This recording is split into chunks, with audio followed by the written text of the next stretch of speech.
Assalamualaikum warahmatullahi wabarakatuh. Waalaikumsalam warahmatullahi wabarakatuh.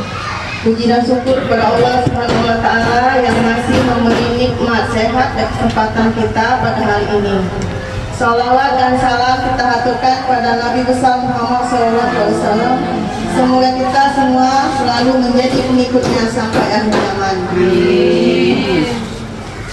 Sekolah SDN 106 Palembang, Ibu Yanita Aquarena, SEMSI, Ibu Wakil Kepala Sekolah, Ibu Muluzana, SPDGR, dan rekan-rekan sekalian yang guru hebat semuanya. Terima kasih telah menyempatkan waktu untuk datang ke acara saya.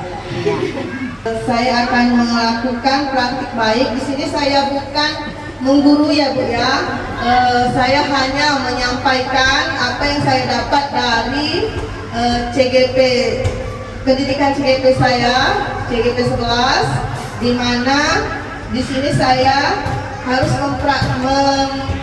kepada ibu-ibu semua menyalurkan atau menerapkan kepada guru-guru berbagi ilmu pengetahuan. Semoga ilmu yang saya dapat akan berguna kepada ibu-ibu juga nantinya. Baiklah Ibu ya, saya akan masuk ke inti dari materi kita, yaitu praktik baik budaya positif. Ibu-ibu semua minta berkolaborasi, saling bertukar pendapat. Terima kasih.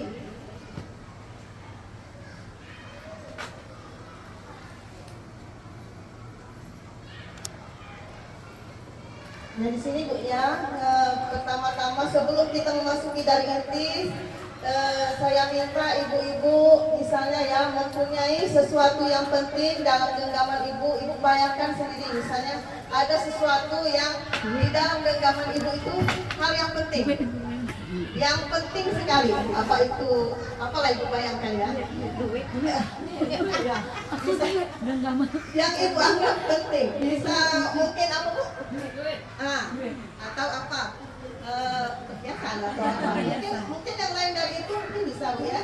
Nah ibu bayangkan ibu ada menggenggam, nanti misalnya ada teman ibu atau apa dari lingkungan sekitar membuat ibu membuka genggaman ibu, misalnya dengan dorongan atau apa, misalnya bujuk-bujukan atau dorongan apapun ya Bu ya, misalnya di akhir Bu ya, supaya tangan ibu terbuka dengan segala macam usaha teman ibu atau saudara ibu atau apapun ya Bu ya, misalnya itu nanti ibu apakah ibu akan membuka atau tidak, itu tergantung dari keyakinan ibu sendiri. Nah ini sekarang pertanyaannya,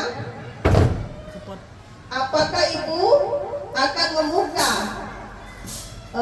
kepalan tangan ibu apabila ada seseorang yang membujuk atau melakukan apa itu? Merayu. Nah itu. Apakah ibu akan membuka tangan ibu? Iya, dengan kondisi rayu itulah.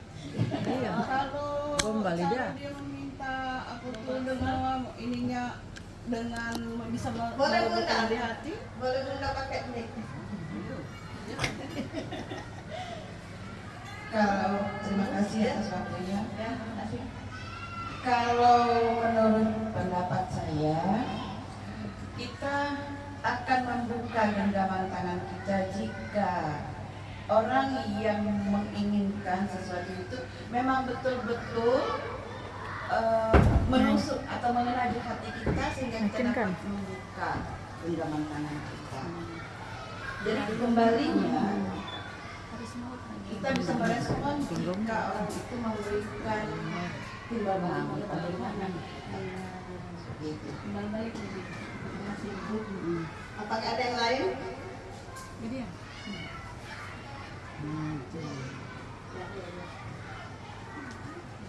Bujukan dari teman misalnya ya, mungkin ada juga dari bujukan dari teman, tapi kebanyakan dari kita itu tergantung dari kita ya Bu, mau membukanya atau tidak. masih dari kita sendiri.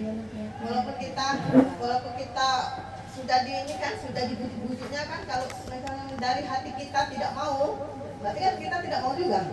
Berarti kan kontrolnya berarti dari kita sendiri. Berarti masih titik beratnya itu pada diri kita sendiri. Berarti kontrol itu jatuhnya ke dalam kita, bukannya dari orang lain. Ini ya Bu ya. Ini saya membahas ini karena kita akan membahas tentang teori kontrol.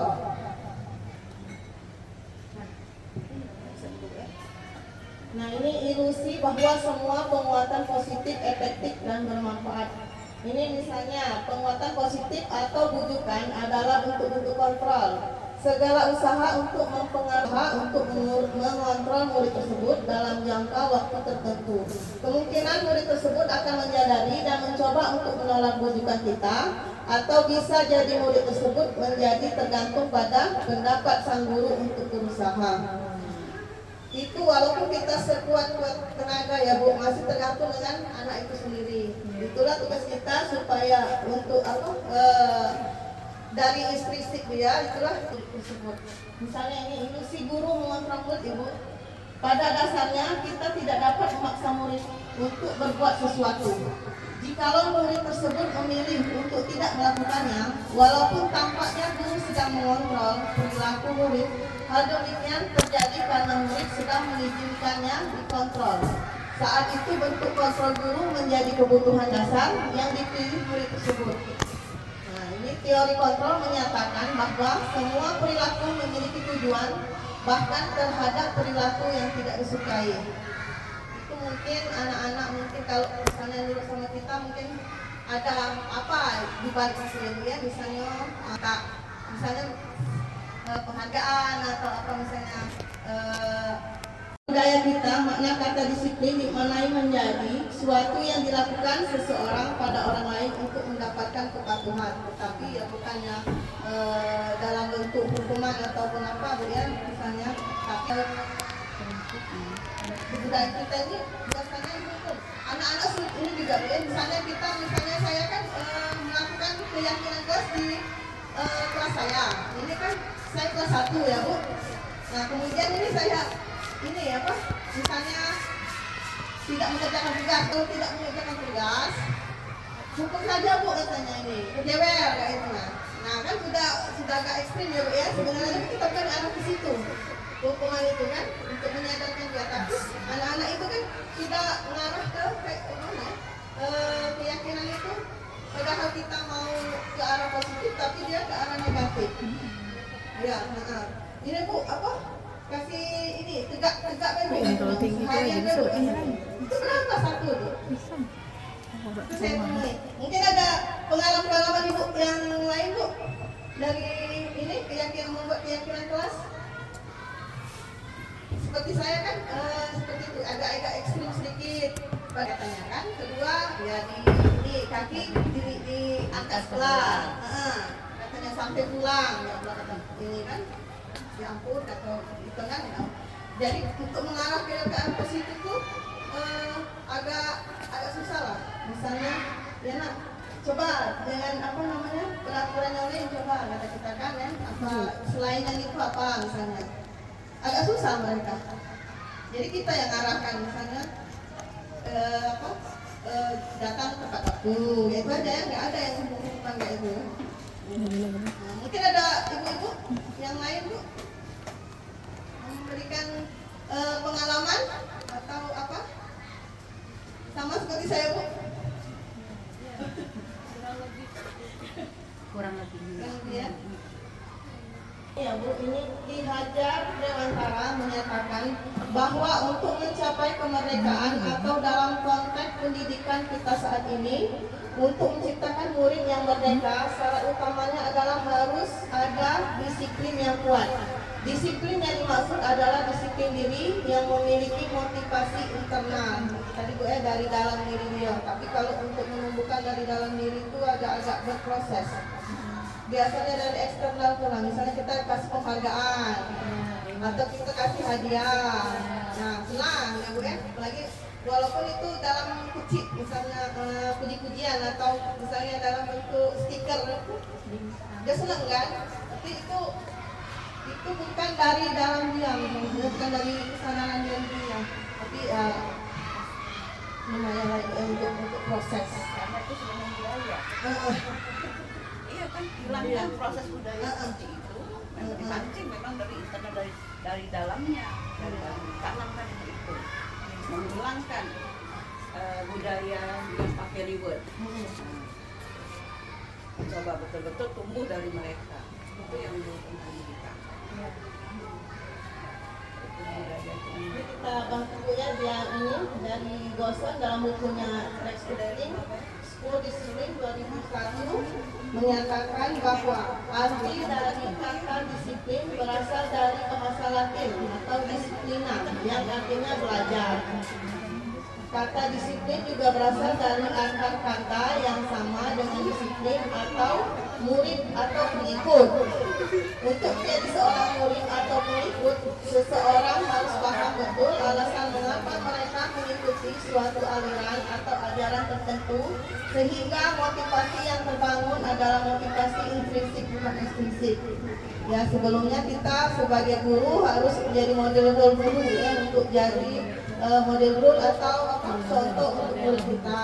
Misalnya kita mau setelah kita bersih, kita contohkan misalnya kalau ada sampah, kita di depan anak-anak murid mungkin ya. Nah, kita ambil, kita buang daripada kita kalau enggak. Yang merasa apa ya? Merasa suruh-suruh mungkin ya. Nah, mungkin ada yang mau seperti itu, mungkin juga ada yang mau diperintah. Mungkin ya Bu ya. Mungkin kan itu anak-anak ini kan banyak karakteristiknya berbeda-beda, jadi ya macam-macam lah cara untuk memberikan pengajaran pada anak murid kita.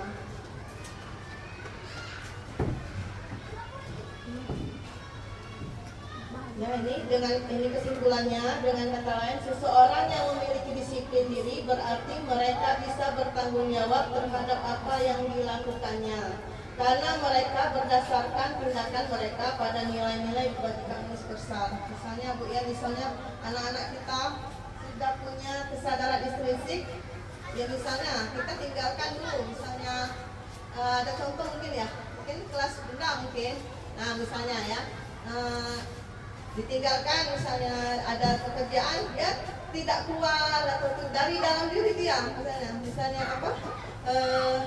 Walaupun apapun terjadi dia mengerjakan, itu berarti sudah tanggung jawab dia. Dia tidak keluar masuk. Tapi kalau anak kita, misalnya ini terjadi juga dari kelas saya ya, kalau misalnya saya keluar awal-awal, misalnya dari kita keluar, dia keluar juga, ngintip. Dari 10 menit, tak sampai 5 menit dia jadi bontot, ya. Itulah kalau belum ada kesadaran intrinsik dari dalam diri. Mungkin kalau kelas 1 itu berproses, mungkin kalau kelas tinggi mungkin agak-agak cepatlah prosesnya mungkin ya, dalam mengajar ke kelas 1 itu kan memang belajar kemudian sambil bermain, jadi ada proses kayak gitu kan untuk menanamkan kedisiplinan atau apa kesadaran dalam diri. Kasih ya Bu Dian atas masukannya. Ini nilai-nilai kebajikan profil pelajar Pancasila. Ini ada nyanyian pelajar Pancasila. Beriman bertakwa kepada Tuhan Yang Maha Esa dan berakhlak mulia. Mandiri, bernalar kritis, berkebinekaan global, bergotong royong, kreatif. Kalau kita seperti ini mungkin tidak hafal-hafal Bu ya. Mungkin kalau misalnya nyanyi mungkin hafal. Jadi kita menerapkan dengan anak-anak mungkin dengan cara bernyanyi. Ayo Bu, kita mencontohkan apa itu namanya, profil pelajar Pancasila. Bisa Bu ya? Iya begini. Oke, 1, 2, 3. Pelajar Pancasila beriman dan bertakwa pada Tuhan Yang Esa dan berakhlak mulia, berkebinekaan global, gotong royong mandiri, kreatif dan bernalar kritis. Satu lagi. 1, 2, 3. Pelajar Pancasila, beriman dan bertakwa pada Tuhan Yang Esa dan berakhlak mulia, berkebinekaan global, gotong royong mandiri, kreatif dan bernalar kritis.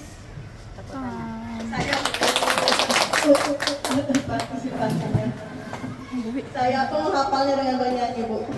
Kalau seperti ini saya tidak hafal.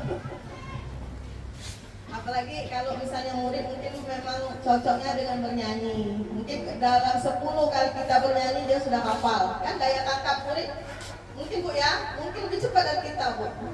Daya tangkapnya. Kita tidak bayangkan kita dengan 10 kali baru bisa. Dia mungkin 5 kali dia sudah hafal.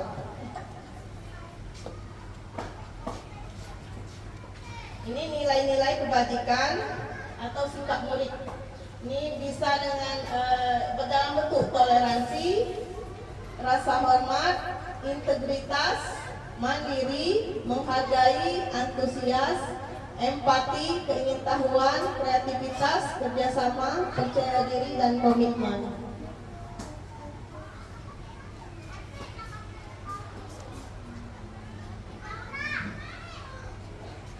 Ini nilai-nilai kebajikan dalam keterampilan hidup. Dapat dipercaya, lurus hati, pendengar yang aktif, tidak merendahkan orang lain, memberikan yang terbaik dari diri kita. Memberikan yang terbaik dari diri. Misalnya apa yang dilakukan itu yang terbaik, harus yang terbaik. Mungkin ini agak ke mobil, ke spirit.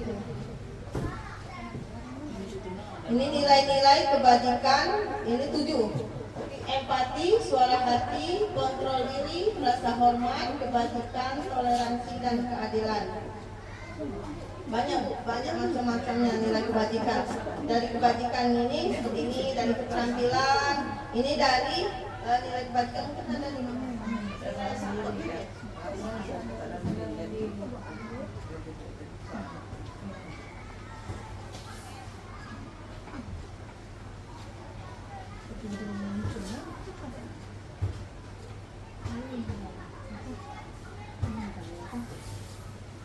Ini sebelum kita ada kasus, kita ini dulu mempelajari materi dulu, materi tentang hukuman, konsekuensi, dan restitusi. Pertama kali kan kita misalnya hukuman dengan konsekuensi itu apa bedanya? Dari kalau kita melihat misalnya dari awal konsekuensi dengan hukuman, apakah ada beda, Bu?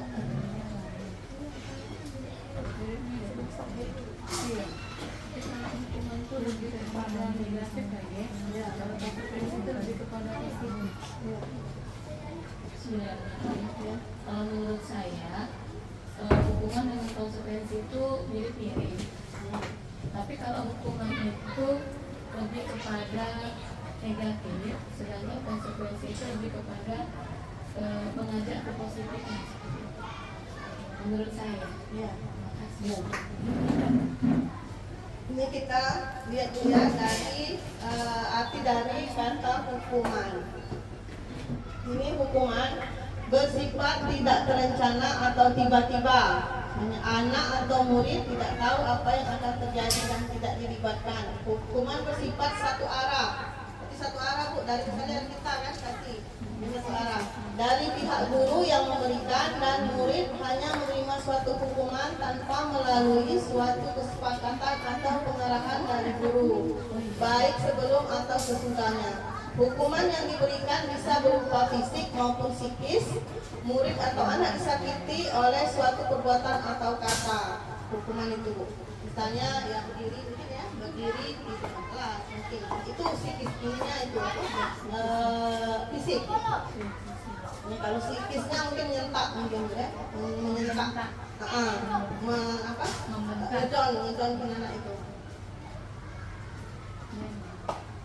Kalau konsekuensi ini sudah terencana atau sudah disepakati, sudah dibahas dan disetujui oleh murid dan guru, umumnya bentuk-bentuk konsekuensi disebut oleh pihak guru dan murid sudah mengetahui sebelumnya. Konsekuensi yang akan diterima bila ada pelanggaran pada konsekuensi, murid tetap dibuat tidak nyaman untuk jangka waktu yang pendek.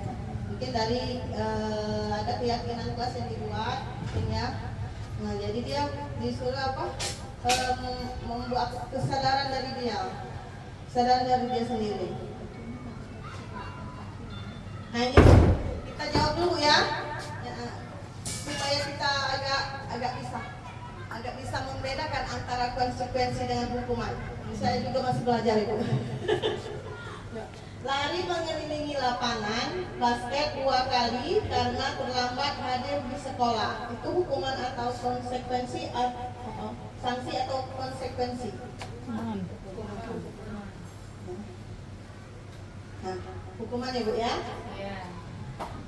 Membersihkan coretan yang dibuatnya di meja, hukuman atau sanksi atau konsekuensi? Konsekuensi. Ya, sanksi atau konsekuensi.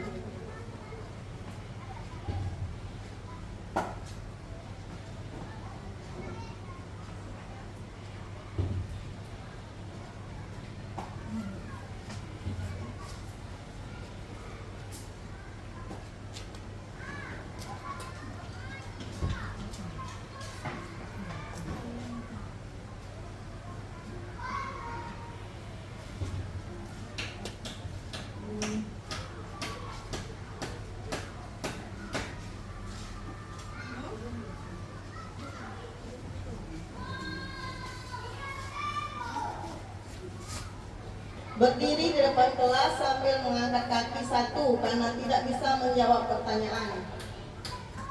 Hukuman atau konsekuensi? Hukuman. Ini restitusi ya Bu ya. Setelah kita bahas yang apa tadi, konsekuensi dan hukuman. Kalau hukuman itu agak apa ya? Hanya agak satu arah kayak itu. Kalau konsekuensi dia Kesepakatan. dia, keyakinan dia, tapi dilanggarnya. Kita tidak memberi hukuman, tidak memberi apa? Timbal balik apa? Hukuman untuk si anak tersebut. Melainkan konsekuensi. Ini restitusi ya Bu ya. Proses menciptakan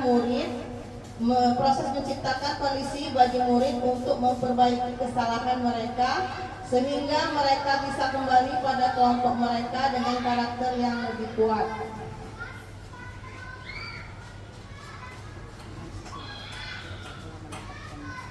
Proses kolaborasi yang mengajarkan murid untuk mencari solusi masalah dan membantu murid berpikir tentang orang seperti apa yang mereka inginkan dan bagaimana mereka harus memperlakukan orang lain.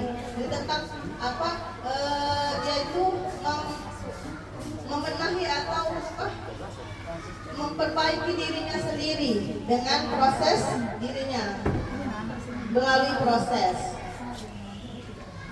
Nah ini kesimpulannya Bu. Ini restitusi ya, membantu murid menjadi lebih memiliki tujuan disiplin positif dan memulihkan dirinya setelah berbuat salah. Penekanannya bukanlah pada bagaimana perilaku untuk menenangkan orang lain atau menghindari ketidaknyamanan, namun tujuannya adalah menjadi orang yang menghargai nilai-nilai kebajikan yang mereka percayai. Ini setelah kita tahu tentang konsekuensi dan hukuman, ini ada kasus satu Bu ya.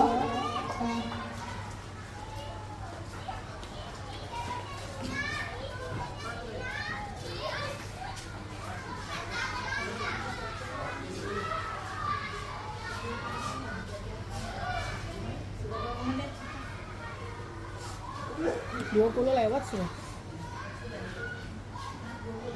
20 lebih yuk. 20 lebih sudah yuk. Matematika. Sehingga pada saat pelajaran tersebut berlangsung, dia lebih banyak berdiam diri atau menggambar di buku pelajarannya. Pada saat guru matematikanya, Pak Seno, menanyakan pertanyaan, IPA menjadi gugup dan tak sengaja menjatuhkan tasnya dan kursi, serta tiba-tiba menjadi gagap pada saat berupaya menjawab. Seluruh kelas pun tertawa melihat perilaku IPA yang berbicara tergagap dan terkejut tersebut. Pak Seno pada saat itu membiarkan teman-teman IPA menertawakan IPA yang tergagap dan malu luar biasa, dan malahan IPA untuk malahan minta IPA untuk maju ke depan dan berdiri di depan kelas sambil menunjuk hidungnya karena tidak bisa menjawab pertanyaan dari Pak Seno. Kelas makin gaduh dan anak-anak pun tertawa melihat IPA di depan kelas memegang ujung hidungnya. Ini Bu ya, jawaban kedua pertanyaan ini. Ada dua pertanyaan. Ini, apakah Anda setuju dengan tindakan Pak Seno terhadap IPA? Tidak. Karena menurut saya Pak Seno seakan menjatuhkan harga diri ya seorang murid, menurut saya seperti itu, menjatuhkan mentalnya di depan teman-temannya seperti itu. Ya, betul Bu. Memang ini Pak Seno ini memang tidak dikategorikan baik ya Bu ya. Soalnya biasanya kalau misalnya ada anak seperti itu kan kita kalau ada anak ketawa kan kita diamkan dulu anak tersebut kan, ya. Bukannya malah makin permalukan atau dipojokkan anak yang berbuat kesalahan itu walaupun dia mungkin salah Bu. Menurut Anda, tindakan Pak Seno terhadap IPA adalah sebuah hukuman atau konsekuensi?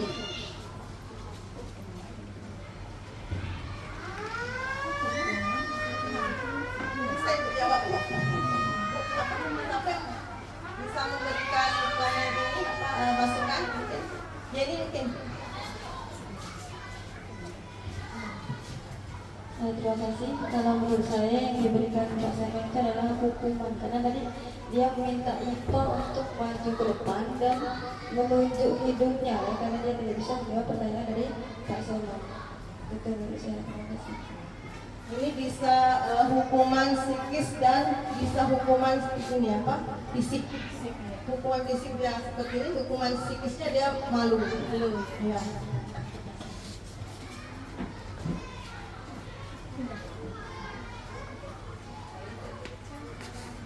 Semangat Bu. Ya, sampai akhir Bu ya. Semoga nanti sampai di penghujung kita masih tetap semangat dalam menerima ilmu yang saya. Ini ada pertanyaan. Pertanyaan lagi Bu ya. Tidak bosan-bosan ya dan nanya-nanya Bu ya. Mengapa kita memiliki peraturan tentang penggunaan helm pada saat mengendarai kendaraan roda 2 atau motor? Juga, mengapa kita memiliki peraturan tentang penggunaan masker dan mencuci tangan setiap saat? Nah, itu timbul pertanyaan. Ini mengapa? Mengapa kita memiliki peraturan tentang penggunaan helm? Untuk keselamatan diri. Untuk keselamatan diri. Terus mengapa kita menggunakan masker dan mencuci tangan? Jaga kesehatan. Ya, ibu-ibu mungkin sudah senior semua, ibu jadi tahu jawaban. Yang jadi itu jaga kesehatan dan jaga keselamatan. Ya, ini keselamatan dan kesehatan. Ya, itu apa? Kadang-kadang kita yang tadi ya helm atau apapun Bu ya. Mengapa kita peraturan ini kadang-kadang dibuat untuk apa? Misalnya ada hukuman baru kita mau. Padahal itu untuk kegunaannya untuk kita sendiri, untuk misalnya helm ya, misalnya helm kita takutnya dengan apa Bu? Misalnya kalau supaya kenapa kita pakai helm? Takut ditilang. Takut ditilang polisi. Nah, itu kan Bu, tapi bukan untuk keselamatan bukan Bu ya? Pasti ya Bu. Pasti untuk pertama kali untuk tilang. Ya. Nah, tilang duluan baru kalau muncul dari dalam diri baru keselamatan. Padahal kan keselamatan itu kan yang paling penting, Ibu. Mengabaikan dari aksi polisi tadi. Peraturan itu dibuat kadang-kadang untuk tadi yang disiplin tadi.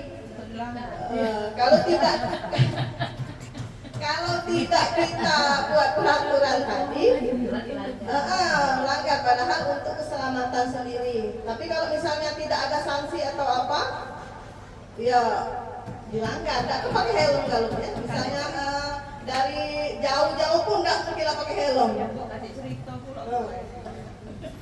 Kalau tidak dilanggar. Lagi lurus baik. Peraturan dibuat untuk dipatuhi. Bukan kebalikannya, peraturan dibuat untuk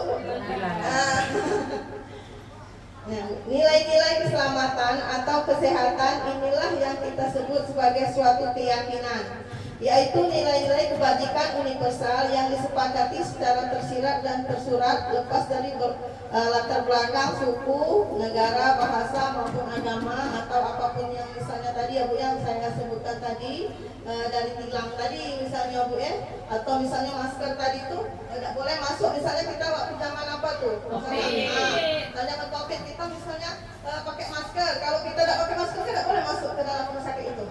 Padahal kan awalnya dibuat masker itu kan untuk misalnya apa, supaya untuk kita sendiri.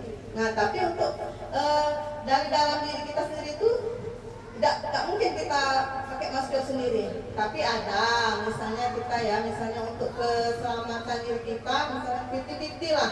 Ada orang yang tadi lah sama misalnya diiming-iming dengan penghargaan atau dari sanksi dulu baru menaati peraturan.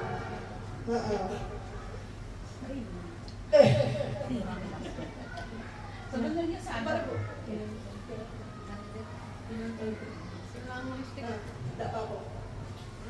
Sangat bermanfaat masukan dari ibu-ibu yang senior ini Bu ya. Terima kasih atas waktunya. Sebenarnya Bu, kalau masalah keselamatan, kesehatan itu saya yakin semuanya itu sadar dan diri sendiri bahwa oh ya helm itu dipakai untuk keselamatan kita. Terus ke masker itu juga untuk diri kita. Kita sadar itu bahwa itu butuh untuk diri kita sendiri. Tetapi kesadaran itu dikesampingkan dengan masalahnya itu ringan gitu memang ringan dengan pakai helm rusak ini sambal kadang satu ditanduk kepala ini itu sudah itu masker ini sesak nafas ditutup hidung dengan masker itu hanya itu yang kadang menjadi alasan. Jadi saya kira kembalinya masih dengan kebiasaan. Ada yang biasa dia tidak ringan. Kita dulu dituntut karena ada COVID, semua harus pakai masker. Tapi saya perhatikan dari rumah ke tujuan pakai masker. Sudah sampai di ruangan boleh dikatakan ya masker di mana uangnya di mana. Itu saja, hanya tidak itu kembalinya masih kebiasaan. Terima kasih. Ya, mungkin saya ini lagi padahal sudah dari dalam ya Bu ya, muncul dari dalam tapi dilanggar sendiri. Iya. Dari kebiasaan itu. Dari yang tidak mau yang sanggup tadi kan, dari yang apa masker tadi yang susah bernapas mungkin ya. Bukan takut listrik habis bukan. Itu juga kali itu. Tidak, memang untuk menyadarkan diri itu memang butuh proses dan tidak mudah. Apalagi kita terapkan instruksi itu kita terapkan untuk anak-anak didik. Kita sebagai orang dewasa itu susah Bu ya, menaati peraturan atau apa keyakinan itu. Apalagi kita menanamkan kepada murid. Nah jadi kita tuh mungkin yang bukan menggurui ini Bu ya, mungkin kita itu harus jadi model dulu, model-modelnya dulu.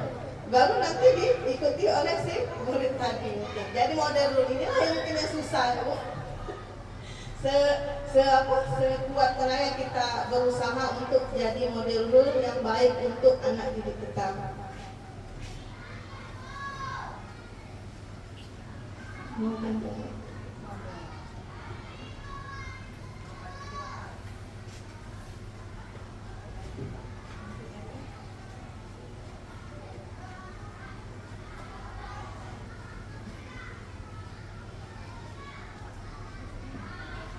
Ini pembentukan keyakinan sekolah atau kelas. Keyakinan kelas ini sangat penting untuk membatasi mungkin ya, membatasi perilaku anak yang tidak baik itu diarahkan ke yang baik dengan adanya keyakinan kelas. Keyakinan kelas itu dibuat dari kesepakatan antara kita dan murid. Misalnya harusnya kalau misalnya maunya kelas kita aman atau tidak, nah misalnya ya, mungkin dia jawab mau mungkin ya. Terus kemudian kita kalau mau nyaman gimana biasanya? Ya diam dulu Bu. Nah dari diam itulah kan muncul ya dari pemantik dari kita, tapi anaknya yang mengeluarkan pendapat. Tapi bukan kita yang langsung to the point kayak itu. Tidak boleh saya ini, tidak boleh saya ini. Nah dipantik dengan, nah misalnya kalau maunya anak itu nyaman, ya Bu. Nah kalau mau nyaman itu biasanya kalau misalnya laci-laci kamu kotor atau apa ya, nah itu apa? Dia bersih kayak itu kan ya. Nah misalnya, berarti kalau kita itu mau bersih berarti apa yang harus kita lakukan gitu ya. Saya nanti apa mungkin putih Bu mungkin, ya mungkin ya. Tidak mungkin lah dia langsung piket ya. Mungkin ya. Nah mungkin saya itu. Mungkin ada anak yang masuk biasa dia misalnya atau kelas tinggi misalnya, kelas tinggi kan misalnya dia sudah di bawah misalnya kan sudah kebiasaan piket, dia langsung jawab piket. Tapi kalau misalnya anaknya dari kelas rendah dia agak langsung jawabnya piket. Tapi dia langsung menguti sampah, buang ke kotak sampah gitu. Tapi sebagai guru kan kita nanti kita ada piket kelas kayak gitu. Piket kelas kita gotong royong. Jadi kita kalau walaupun anak-anak tidak misalnya anak ini berbagi nanti, tapi kan yang lain saling bantu, tidak usah tidak kotor-kotorin yang lain, tidak mengotori, saling membantu. Jadi kelas kita nyaman gitu. Jadi keyakinan itu timbul dari dia untuk dia sendiri. Nah, jadi bukan dari kita gitu. Kalau kita itu namanya peraturan ya Bu ya. Yang sudah dijelaskan ya tadi ya dari sepihak mungkin ya. Mungkin ada sanksinya kalau peraturan misalnya datang terlambat gitu kan. Nah, ini bersifat lebih abstrak, ada daripada peraturan yang lebih rinci dan konkret, dibuat dalam bentuk positif. Ini itu tadi Bu yang saya terangkan tadi, misalnya dipantik-pantik dulu, distimulus dulu anaknya supaya timbullah keyakinan yang positif, bukan keyakinan yang negatif yang misalnya yang tadi kalau datang terlambat jewer gitu, dia sendiri yang buat, bukan kita kan nggak pernah mengajarkan seperti itu kan, tapi dia sendiri nggak tahu dari mana misalnya itu, apa dari rumah dia, apa dari mana ya. Nah jadi untuk itu kan kita arahkan dia ke positif tadi, kita hilangkan yang jewer-jeweran tadi dan tabuk-tabukan tadi. Dapat diterapkan di lingkungan tersebut. Semua warga kelas hendaknya ikut kontribusi dalam pembuatan keyakinan kelas lewat kegiatan curah pendapat seperti saya katakan tadi ya Bu. Ini adapun nilai-nilai kebajikan yang diterima secara universal lepas dari latar belakang budaya, bahasa, suku bangsa maupun agama berupa hal-hal seperti keadilan, kehormatan, peduli, integritas, kejujuran, pelayanan, keamanan, kesabaran, tanggung jawab, mandiri, berprinsip, keselamatan, kesehatan. Yang tadi kesehatan yang seperti yang masker, kalau yang keselamatan seperti memakai helm. Nah ini contoh dari kalimat negatif. Contoh dari kalimat negatif ini, jangan berlari-lari di kelas atau di koridor. Kalimat positifnya, berjalanlah di kelas atau koridor. Saya sudah menerapkannya Bu, memang agak berproses. Anak-anak saya, jadi saya misalnya dari pengalaman saya, jangan. Oleh karena kita sudah tahu nggak Bu itu negatif kan, jadi itu maka untuk meninggalkan jangan itu susah. Kalimat jangan, kata jangan ya. Pasti kita jangan tulau, ya. Ibu mungkin ada pengalaman dari Ibu sendiri. Nah, jangan saja. Nah, jangan jajan, pasti ada jangan Bu ya. Nah, jadi Yang kalau tadi pas tadi, jangan jangan tidak saja. tahu. Nah, jadi kepikir dulu apa untuk menggantikan jangan itu kan. Jadi, nah misalnya ya, jangan berlari di kelas atau koridor. Jadi kalimat positifnya berjalanlah di kelas atau koridor. Jalan nak, nah, itu. Tapi saya suka ini kalau kata apa? Bukan di SD ya, mungkin di TK. Memang dia melakukan sesuatu kegiatan itu di ujung. Misalnya misalnya ya, jangan kencing di celana. Dia besok-besok kencing Bu. Nah, kencing itu untuk anak TK ya. Nah, tapi misalnya kalau mau pipis di kamar mandi, nah ya di sana langsung kita arahkan ke situ, karena dia tidak tahu Bu. Misalnya dia kencing tuh, jadi kita jangan kencing di celana. Gimana dia dapat kencing? Ya itu nah, Bu, ya. Ya, jadi kita tuh harus kasih solusi dia. Itulah namanya positif. Nah, ya. Tanya, contoh lagi Bu ya, berjalan di kelas, dengarkan guru, datanglah tepat waktu. Nah, jangan datang terlambat, berarti dirubah jadi datanglah tepat waktu. Nah, berarti Bu ya, jangan datang terlambat ya. Besoknya dia datang lagi terlambat. Jangan tidak didengar genyol, tapi datang terlambat itu didengar genyol. Jadi kita datanglah tepat waktu. Terus ini dengarkan guru, jangan ribut ya, ribut. Nah, kalau mulutnya diam, tapi langsung diam deh. Mungkin ibu-ibu sudah mempraktekannya, mungkin di kelas ibu sendiri bagaimana karakter siswa-siswa tersebut.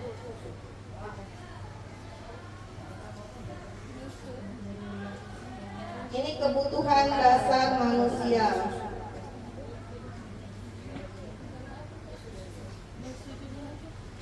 Nah ini Bu ya, ada pertanyaan pemantik Bu ya. Ini Ibu Ambar, guru wali kelas 2A di SD Pelita Hati, sedang bingung menghadapi ulas salah satu murid di kelasnya Doni. Beberapa anak di kelas 2A telah datang padanya dan mengeluh Doni yang sering meminta bekal makan siang. Mungkin sering ya Bu ya? Kelas 1 kali ya. Nah, kelas 2 mungkin tidak lagi. Jangan. Nah, Doni yang sering kali meminta bekal makan siang mereka dengan paksa.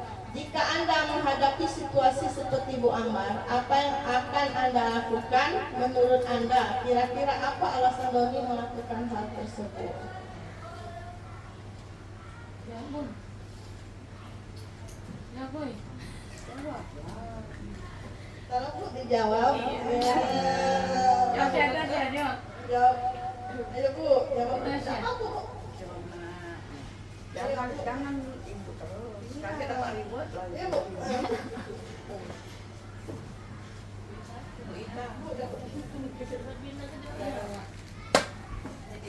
Langsung ditanya kemarin ya, Bang. Assalamualaikum warahmatullahi wabarakatuh. Waalaikumsalam warahmatullahi wabarakatuh. Menurut pendapat saya, ya, sebaiknya anak tadi disuruh besok bawa bekal sendiri, jangan minta-minta lagi sama temannya. Mungkin dengan kata-kata demikian dia bisa mengerti. Kalau nggak mengerti, besoknya lagi kita omongin. Kata si Doni tadi ya, yang sedikit pindahin makanan tadi ya. Doni dipindahin lagi nak ya makanannya. Iya Bu, kadang ya memang saya sudah ini langgar Bu. Ini kan bukan untuk saya sendiri, bukan untuk bagi-bagi. Ya kita nasihati si Doni nak, tolong nak ya besok bawa bekal sendiri, jangan mintain teman lagi. Ya cukup sekian. Wassalamualaikum warahmatullahi wabarakatuh. Waalaikumsalam warahmatullahi wabarakatuh. Mungkin ada yang lain Bu? Iya.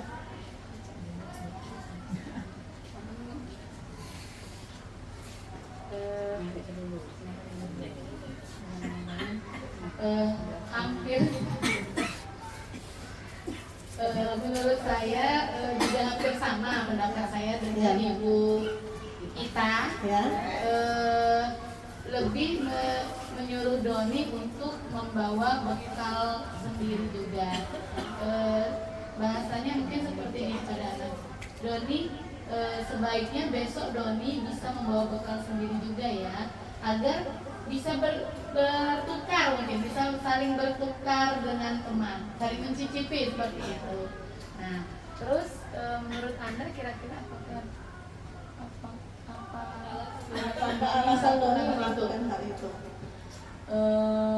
Menurut saya alasan Doni melakukan hal itu, anak itu terkadang mungkin bisa jadi apa yang dibawa temannya itu belum pernah dia temui seperti itu, sehingga ada rasa keinginan dia untuk mencicipi, mengetahui, tertarik dengan makanan temannya tadi, seperti itu. Terima kasih.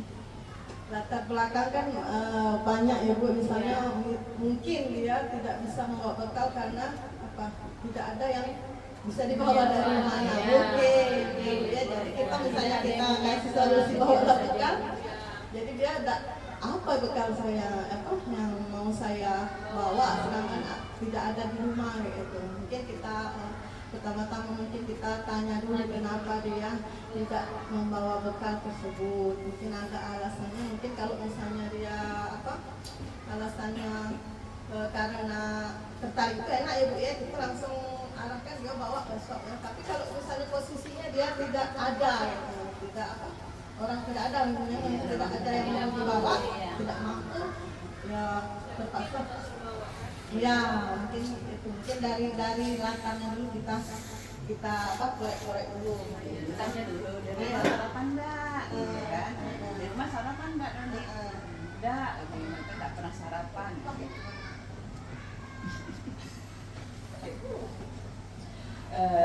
Ya kalau seperti itu kita bisa cari dulu keterangan dari dia, apakah dia sarapan dari rumah gitu kan. Kalau katanya sarapan itu tadi gitu kan, sarapan apa, misalnya nasi goreng, ya sudah besok kalau mama nggak bikin nasi goreng baru dibawa separuh, dia bisa makan sama temannya, jadi tak lihat temannya yang makan sendiri, itu bisa. Nah, jadi kita tidak bisa langsung menyuruh dia bawa kalau kita tidak tahu latar belakangnya. Jadi kita berikan solusinya seperti itu. Kita tanya dulu dia sarapan di rumah apa. Ditanya dulu makan sarapan enggak tadi. Mungkin dia tidak sarapan, kami mama ada bahan beras. Itu otomatis jadi kita berbicara sama teman-temannya.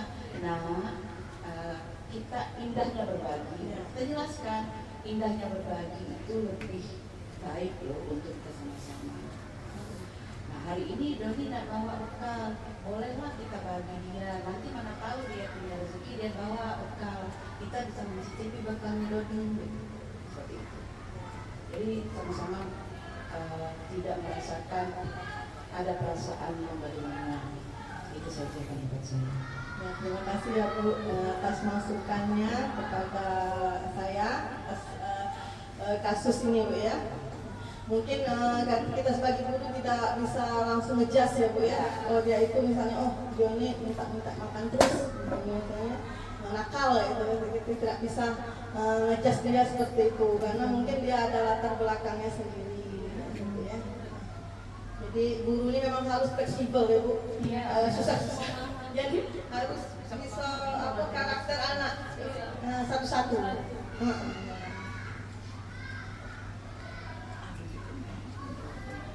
Terima kasih atas saran-saran dan masukannya atas kasus tadi, mungkin sangat bermanfaat dan termotivasi untuk kita sebagai. Jadi kita bisa sharing-sharing ya Bu ya. Mungkin ada di kelasnya ada yang seperti itu mungkin. Nah, kalau setelah saya sudah terjadi ya. Seperti itu. Jadi ya alhamdulillah sudah ada solusinya. Ini kebutuhan bertahan hidup. Kebutuhan bertahan hidup ini Nih ya, Bu. Apabila jawaban Doni tadi ya, kita inikan lagi. Jadi apabila jawaban Doni ketika ditanya oleh Ibu Ambar adalah karena ia lapar dan orang tuanya tidak membawakannya bekal makan siang, maka kebutuhan dasar yang sedang berusaha dipenuhi Doni adalah kebutuhan untuk bertahan hidup. Mungkin ada yang hidup. Nah terus ini kasih sayang dan rasa terima. Ya, kebutuhan untuk diterima. Jadi apabila Doni menjawab bahwa alasannya mengambil bekal temannya karena dia merasa senang temannya jadi memperhatikan dia, caper gitu ya, dan kata lain ya. Ketika temannya melaporkan tindakannya itu pada gurunya dan gurunya memberitahu orang tuanya sehingga orang tuanya jadi memperhatikan dia. Mungkin sengaja dia buat itu, jadi kita melaporkan dengan muridnya dengan orang tuanya tadi. Nah, maka kebutuhan dasar yang telah dipenuhi Doni adalah kebutuhan akan kasih sayang dan rasa terima. Jadi kurang perhatian. Nah, ya, jadi itulah macam-macamnya tadi ya. Perhatian. Jadi apa namanya itu mungkin tidak sepihak mungkin ya, mungkin ada dari faktor ini, ada faktor yang itu. Sibuk kan. Wanita karir kan. Nggak ada wanita karir, ibu sosialita masih pagi dia megang HP. Nah bisa juga, jadi tidak bisa memasak. Oke. Iya, bapaknya pakai dewek. Ada juga Bu, ini kebutuhan penguasaan namanya penguasaan. Jadi kebutuhan pengakuan atas kemampuan. Apabila jawaban Doni itu ya Bu, dia merasa hebat karena temannya jadi takut dengan dia dan menuruti keinginannya, maka sebetulnya Doni sedang berusaha memenuhi kebutuhan dasarnya akan kekuasaan. Jadi nakut-nakuti temannya itu latar belakang dia. Jadi banyak Bu, jadi dia tuh ada mungkin dari kasih sayang, ini Bu ya. Mungkin dari penguasaan, dan penguasaan ini yang agak-agak ini ya. Dan ngasih makanan tidak kawan Agak-agak screen dikit Bu ya. Dia punya prinsip mencari jati diri. Jadi dia tuh merasa aku hebat ya. Jadi orang takut kalau dengan aku. Nah itu agak bahaya mungkin Bu ya. Mungkin agak-agak dinasehati gitu mungkin ya. Nasehati banyak-banyak mungkin. Ikan dikit lagi. Jadi yang ini ada kebebasan dan ada kesenangan. Ini kalau misalnya jawaban Doni dalam kasus tadi bahwa dia merasa bosan dengan bekal makanan yang dibawakan ibunya dari rumah karena ibunya selalu membawakan bekal yang sama. Oleh karena itu dia ingin mencoba makan makanan temannya yang beraneka ragam yang tadi Bu disebutkan mungkin tadi ya. Maka Doni sedang berusaha memenuhi kebutuhannya akan kebebasan. Mungkin maknya tuh mungkin kadang menanyakan lagi Bu. Menanyakan lagi. Jadi kenapa tuh itulah terus bawa kan jadi nak mungkin ke malam mungkin ya. Nah, jadi dia mengingat bekal kawannya tadi. Jadi ingin saya itu. Jadi ada juga kasus di kelas saya Bu ya. Jadi dia tuh selalu apa ya? Bukan, jadi Bu, gak habis Bu aku Bu, kepala aku ini, katanya kan, selalu saya itu terus. Jadi kan bilang kan ini kan saya bilang kan, coba bilang dengan mamanya gitu, coba bekal yang bekal yang lain ada, misalnya yang ini saya tidak mau, misalnya tahu tidak sudah gitu. Jadi tapi keesokan harinya itu dibawanya lagi bekal yang itu. Kreatif mamanya. Nah, terus ini ada lagi untuk kesenangan atau kebutuhan untuk merasa senang.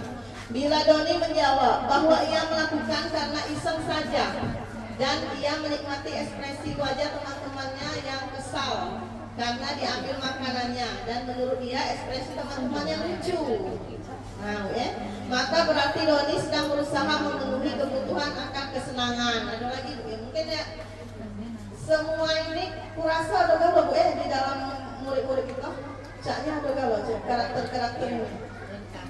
Lengkap, komplit ya. Jadi tinggal kita sendiri yang mengatasinya.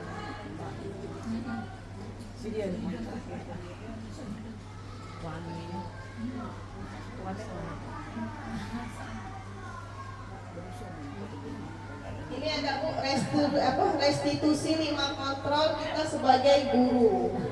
Ini agak ini Bu ya.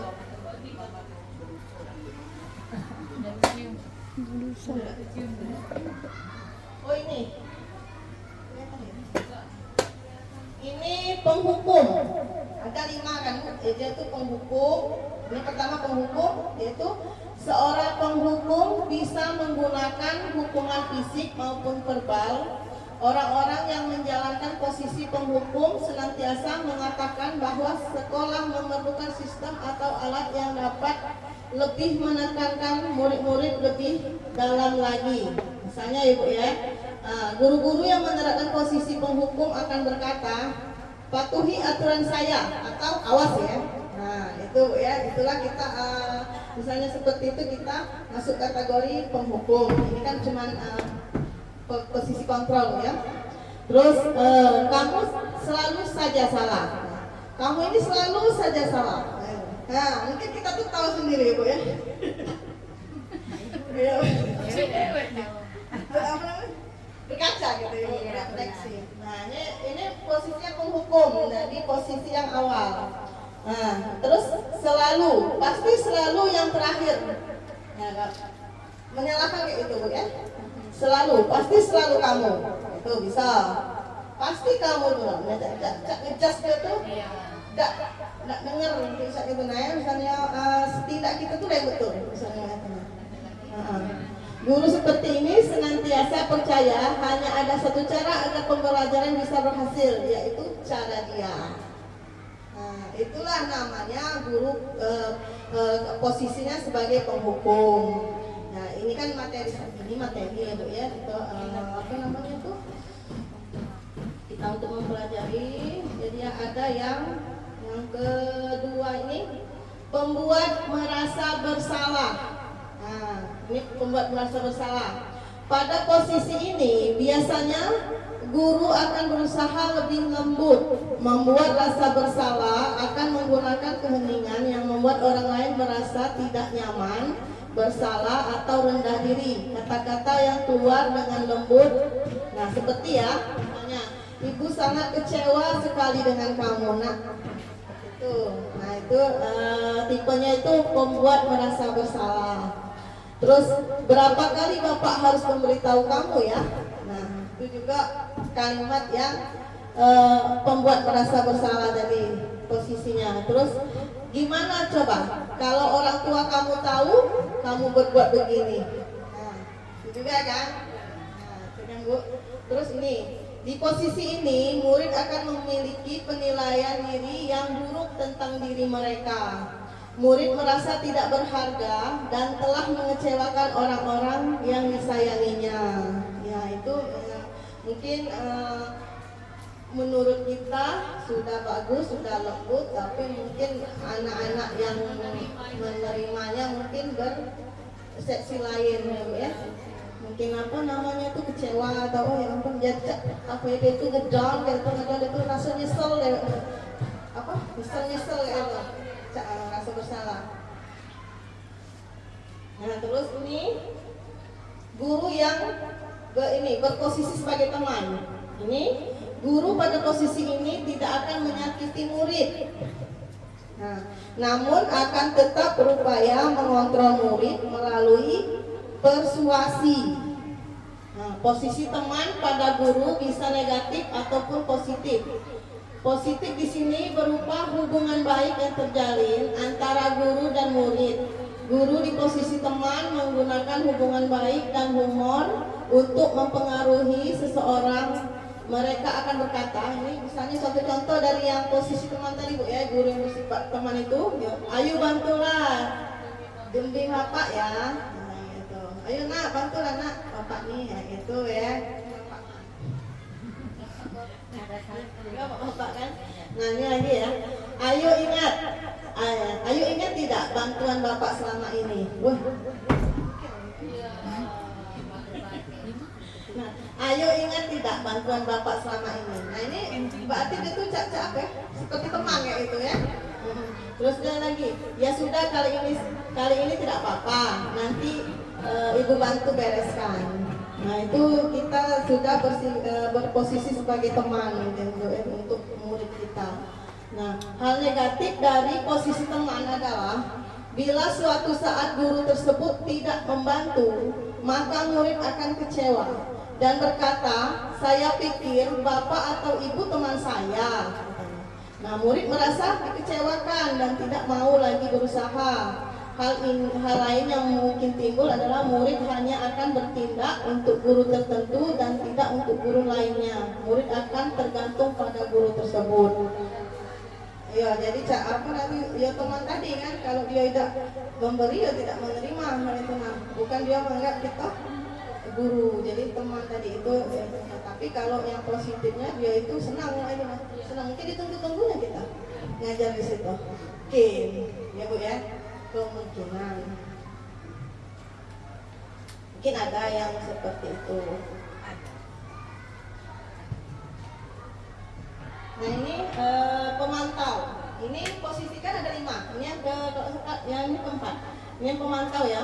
Memantau berarti mengawasi. Pada saat kita mengawasi, kita bertanggung jawab atas perilaku orang-orang yang kita awasi.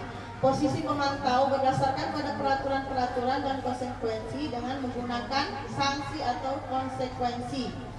Nah, kita dapat memisahkan hubungan pribadi kita dengan murid sebagai seseorang yang menjalankan posisi pemantau. Mungkin tak dikasih ya Bu, tidak mandang apa ya. Nah, jadi misalnya peraturannya apa? Misalnya itu kalimatnya Bu ya. Atau apa yang telah kamu lakukan? Sanksi atau konsekuensinya apa? Nah, itu. Dia langsung langsung to the point, tapi dia langsung ke murid tersebut. Jadi soal apa? Murid itu sudah paham ya itu. Jadi agak-agak kelengah tinggi dikit pemahaman itu. Peraturannya apa? Apa yang telah kamu lakukan? Jadi menimbulkan kesadaran pada diri dia sendiri. Jadi muncul dari diri dia. Kayak itu lah. Apa yang kamu lakukan tadi, Nak? Gitu kan. Jadi dia intinya dia kesadaran dari diri dia. Kesalahan apa yang dia buat? Kalau yang ini manajer. Nah, menurut Ibu gimana Bu ya? Ini manajer.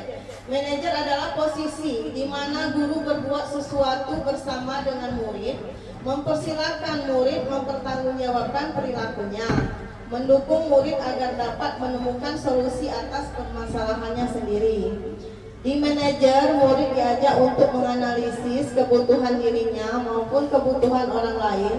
Di sini penekanannya bukan pada kemampuan membuat konsekuensi, namun dapat berkolaborasi dengan murid bagaimana memperbaiki masalah yang ada. Jadi ini misalnya contohnya, apa yang kita yakini, misalnya kita kembali lagi mungkin dari kasus-kasus yang telah dibahas, mungkin ini kasus ini penyelesaian yang terakhir. Jadi menanyakan keyakinan yang telah mereka sepakati. Kalau keyakinan kan kita buat dari kita dan anak ya, bukan dari kita sendiri. Nah, jadi kita tanya lagi dengan anak tadi.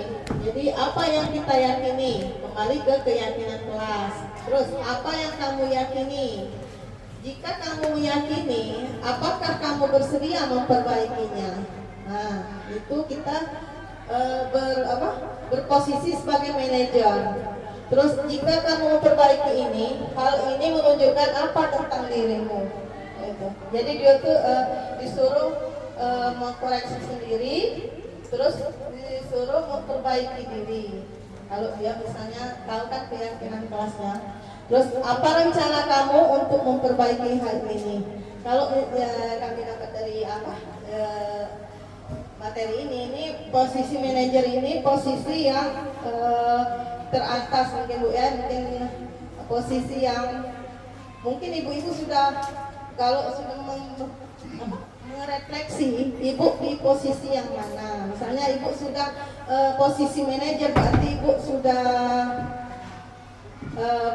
sangat baik gitu sebagai guru kepada muridnya gitu. Jadi kalau kita misalnya mungkin saya juga masih masih berposisi penghukum mungkin ya kadang-kadang ya. Ya, jadi belum bisa mungkin untuk berposisi manajer, tapi kita sebagai guru berusaha untuk berposisi sebagai manajer. Saya tanyakan lagi ya Bu ya, kalau kita sendiri Bu dari kelima posisi ini, Ibu atau Bapak merefleksikan diri Bapak, posisi mana yang mungkin Bapak atau Ibu sudah di posisi mana? Bisa dibantu pendapatnya Bu, Bapak? Brodia toh? Merefleksi diri Bu, misalnya ya, kita kan dari kelima posisi ini misalnya ya. Posisi apa? Di mana kita berposisi? Kalau saya jujur ya Bu ya, mungkin ya hukum gitu ya. Kalau manajer itu baru terkadang. Tapi itulah prosesnya itu harus manajer terus kalau bisa ya Bu ya. Tapi kalau misalnya masih itu ya tetap berusaha untuk memperbaiki diri kita sendiri. Bu, mungkin ada pengalaman Bu atau apa tentang misalnya ada kasus-kasus atau gimana Bu, Ibu menyikapi kasus di dalam kelas Ibu atau Bu Ruslina mungkin ada Bu, banyak kan Bu ya kasus? Iya, cerita Bu.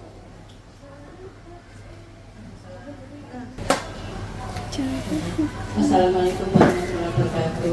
Waalaikumsalam warahmatullahi wabarakatuh. Mungkin di dalam masa di kelas 2 nanti ada masalah tentang masalah anak yang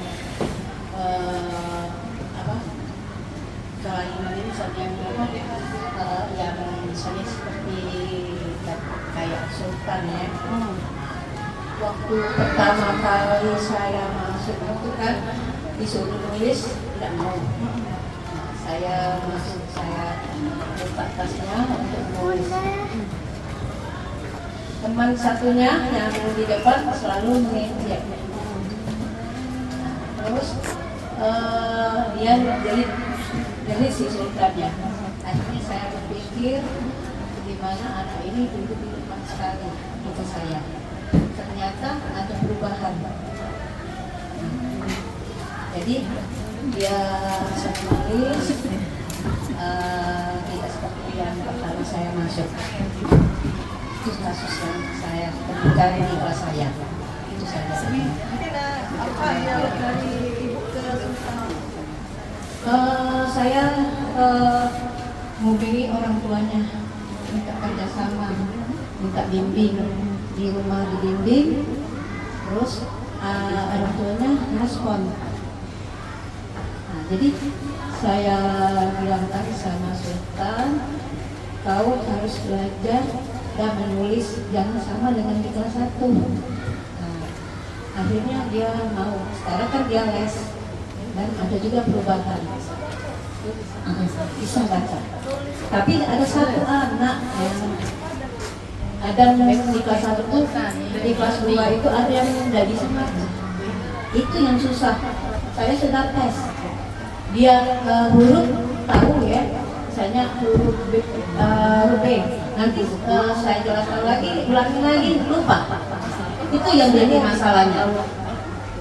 Mungkin saya panggil kemarin berapa hari yang lalu saya panggil orang tuanya, kata orang tuanya anaknya nggak mau belajar sama ibunya. Nah, kayaknya mana ya? Saya bilang, Bu, tolong Bu diajari. Saya ngajari di sekolahan, dan saya ajarkan di rumah. Jangan saya saja yang ngajarin. Kan yang banyak itu banyak di rumah anak-anak tuh kan. Nah, mungkin 3 bulan nanti saya tes lagi. Mungkin dialog kepada anak Ibu yang tidak bisa baca, mungkin ada mungkin ada.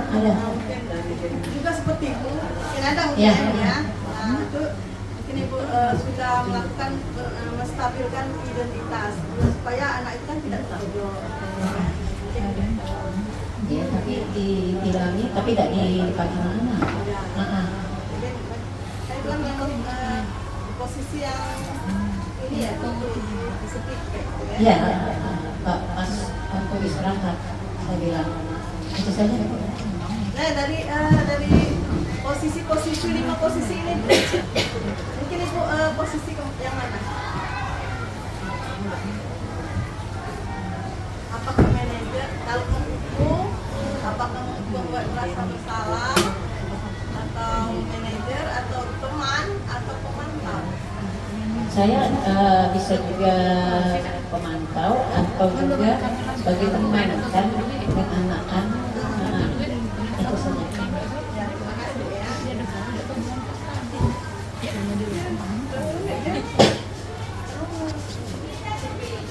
Oke, banyak.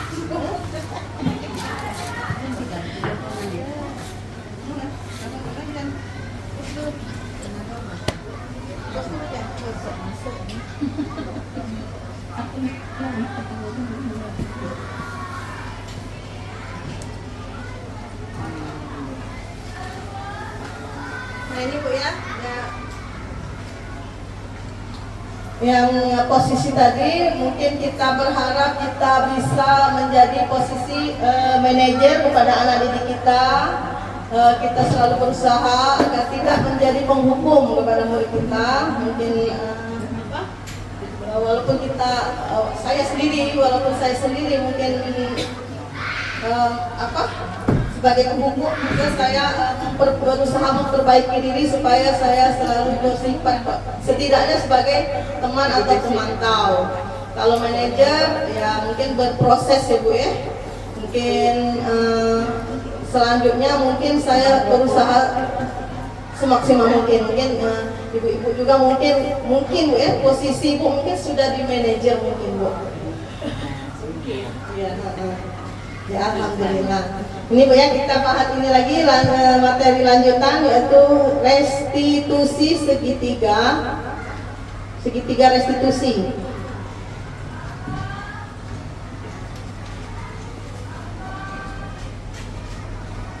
Ini ada berikut tentang 3 sisi dari segitiga restitusi, proses 3 tahapan didasarkan pada prinsip-prinsip utama dari teori kontrol. Yang terlepas dari posisi guru tadi ya Bu. Ini ada 3, ini 1, menstabilkan identitas atau stabilize the identity, yaitu dengan cara mengatakan kalimat-kalimat misalnya berbuat salah itu tidak apa-apa, itu ya. Misalnya kita ada kasus, misalnya yang mencuri bekal tadi, mencuri bekal, ibu dulu misalnya mungkin ada dengan lidahnya kan kita misalnya kita buat sendiri aja supaya tidak ngedownkan murid itu, jadi kita bertindak seperti acting juga ya mungkin ya. Jadi berbuat salah itu tidak apa-apa, ibu juga dulu seperti itu, tapi ibu berusaha untuk memperbaikinya itu ya. Terus tidak ada manusia yang sempurna, bisa ibu katakan seperti itu, tidak ada manusia yang sempurna. Terus kemudian saya juga pernah melakukan kesalahan seperti itu bentuk dari menstabilkan identitas. Nah kemudian kita bisa menyelesaikan masalah ini. Terus ada lagi, bapak atau ibu tidak tertarik mencari siapa yang salah, tapi bapak ibu ingin mencari solusi dari permasalahan ini. Jadi pertama-tama kita tidak menyalahkan dulu siapa-siapa, jadi kita menstabilkan dulu ya Bu ya. Nah itu bisa dikatakan seperti itu, kalimat-kalimat yang menstabilkan identitas. Terus kamu berhak merasa begitu. Misalnya dia melakukan pembelaan diri, tidak apa-apa dia melakukan pembelaan diri Bu, jangan putuskan dia. Biarlah dia, namanya dia manusia kan Bu ya. Walaupun dia salah pasti dia membela dirinya.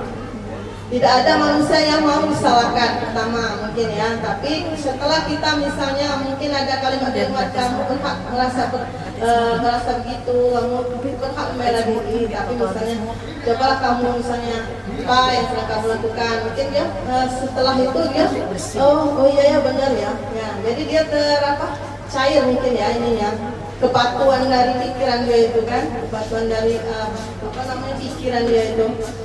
Nah terus, apakah kamu sedang menjadi teman yang baik buat dirimu sendiri? Nah itu bisa dibuat kalimat seperti itu dengan misalnya ada kasus-kasus ya, misalnya bisa dipakai seperti itu untuk menstabilkan identitas yang tidak membuat down anak-anak kita.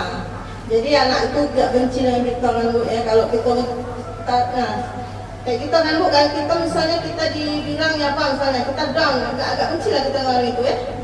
Nah kita lakukan dengan murid kita, berarti kan ya misalnya murid tidak senang dengan kita, itu lumrah kan berarti kan Bu. Nah itu iya, jadi sebagai guru kita memang berusaha terus. Nah ini Bu, yang kedua validasi tindakan yang salah. Nah Bu ya, ini kalimat-kalimat di bawah ini mungkin terdengar asing, namun bisa dikatakan dengan nada tanpa menghakimi akan memvalidasi kebutuhan mereka. Mungkin tidak asing mungkin untuk ibu ya, mungkin ya, apalagi kalau untuk ibu-ibu yang sudah lama mengajar, mungkin segalanya sudah dicoba mungkin Bu ya. Mungkin ini ada, padahal kamu bisa melakukan yang lebih buruk dari ini ya. Nah, apa ini Bu? Jadi kebalikan kan ini. Jadi ini yang kedua, kamu pasti punya alasan mengapa melakukan hal itu.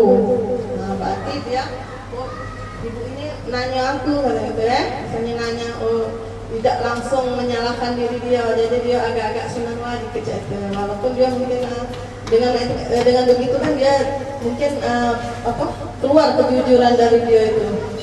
Nah terus nih, kamu patut bangga pada dirimu sendiri karena kamu telah melindungi sesuatu yang penting buatmu. Kadang-kadang orang yang kita anggap salah itu kalau kita telusuri belum tentu dia salah. Nah misalnya kawan ini ngejek-ngejek terus, dia kan kayak mungkin dia habis kesabaran diri dan penting, nah itu kan. Tapi kita menyalahkan penting itu kan. Padahal yang buat salah itu ya mencemooh terus itu. Kadang-kadang saya itu kan. Kalau betul. Iya. Kadang-kadang kita saya sendiri mungkin lagi misalnya lagi kita sedang banyak kerja ya Bu ya. Misalnya ada ini pasti kita langsung ngejas yang melakukan kekerasan dulu. Padahal kan kalau misalnya ditelusuri mungkin yang itu yang salah kadang-kadang ya. Ini kamu boleh mempertahankan sikap itu, tapi kamu harus menambahkan sikap yang baru. Nah, jadi kita beri solusi. Jadi anak itu bisa melakukan apa yang solusi dari kita tersebut, budaya dalam bentuk hal yang positif.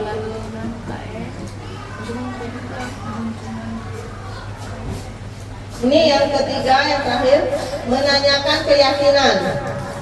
Nah, pertanyaan-pertanyaan di bawah ini menghubungkan keyakinan anak dengan keyakinan kelas atau keluarga. Ini apa yang kita percaya sebagai kelas atau keluarga.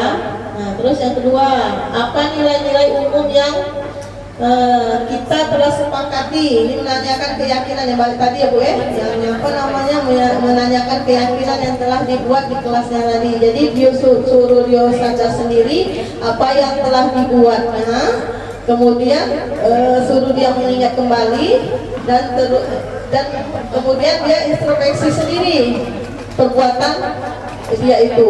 Jadi bukan kita hanya mengarahkan, hanya memantik-mantik, dia sendiri yang memperbaiki dengan keyakinan kelas yang telah kita buat. Nah ini apa bayangan kita tentang kelas yang ideal yang telah tadi saya ini tadi Bu ya, jabarkan tadi yang di awal. Terus kamu mau jadi orang yang seperti apa? Nah, Bu, bisa kita tanya, misalnya kamu mau jadi orang yang seperti apa? Bisa jadi apa cita-citanya, Bu ya? Misalnya kalau dia mau jadi pilot misalnya, oh berarti kan dia ada apa? Ada cita-cita, berarti dia ada tujuan. Nah, mungkin dari situ kan dia semangat untuk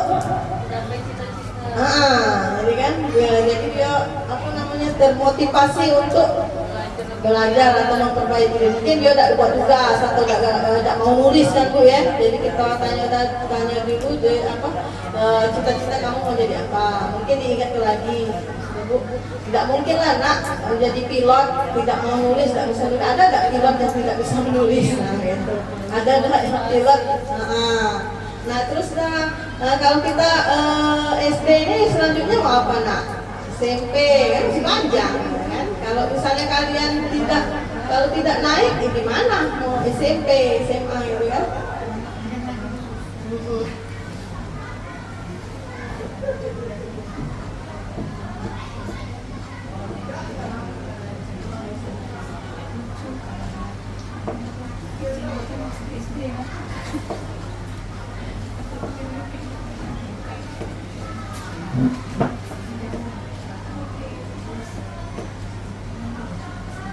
Nah ini saya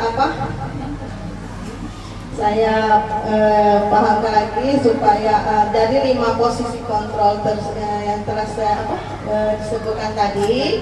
Jadi kita berharap kita sebagai guru mempunyai posisi kontrol sebagai manajer yang pertama, terus memiliki kasus di kelas misalnya, mungkin bisa dipakai segitiga restitusi tadi, itu yang pertama tadi yang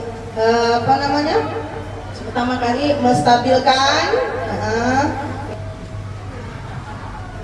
yang kedua validasi tindakan yang salah, dan yang ketiga menanyakan keyakinan. Mungkin dari sana mungkin kita bisa mencari akar dari permasalahan itu tanpa membuat anak tersebut merasa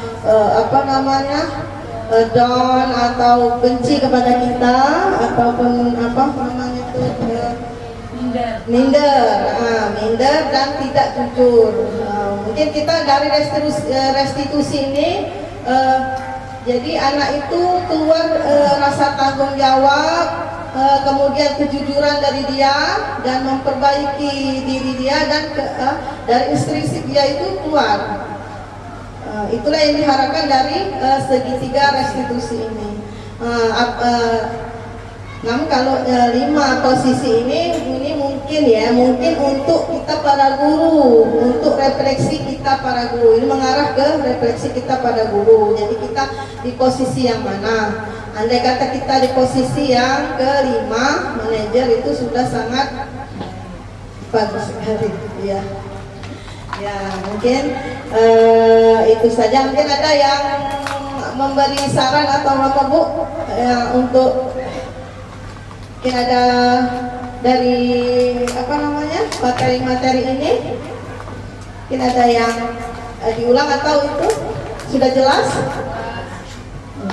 Nah, semoga dari yang materi-materi yang setelah saya sampaikan ini dapat bermanfaat bagi ibu-ibu semua, tanpa mengurangi rasa bukan menggurui ya Bu ya, tapi hanya mentransfer kembali dari dari pelatihan kami di CGP 11 yang di materi-materi yang dipaparkan oleh fasilitator kami dari struktur dan PP kami, dapat kami transfer kembali ke ibu-ibu. Mungkin saja walaupun bukan semuanya, mungkin ibu bisa mendapat poin kecil walaupun sedikit. Ya, itu saja Ibu ya, paparan dari saya tentang penerapan budaya positif di sekolah. Ya, itu saja Bu. Mungkin saya akhiri paparan saya. Wassalamualaikum warahmatullahi wabarakatuh.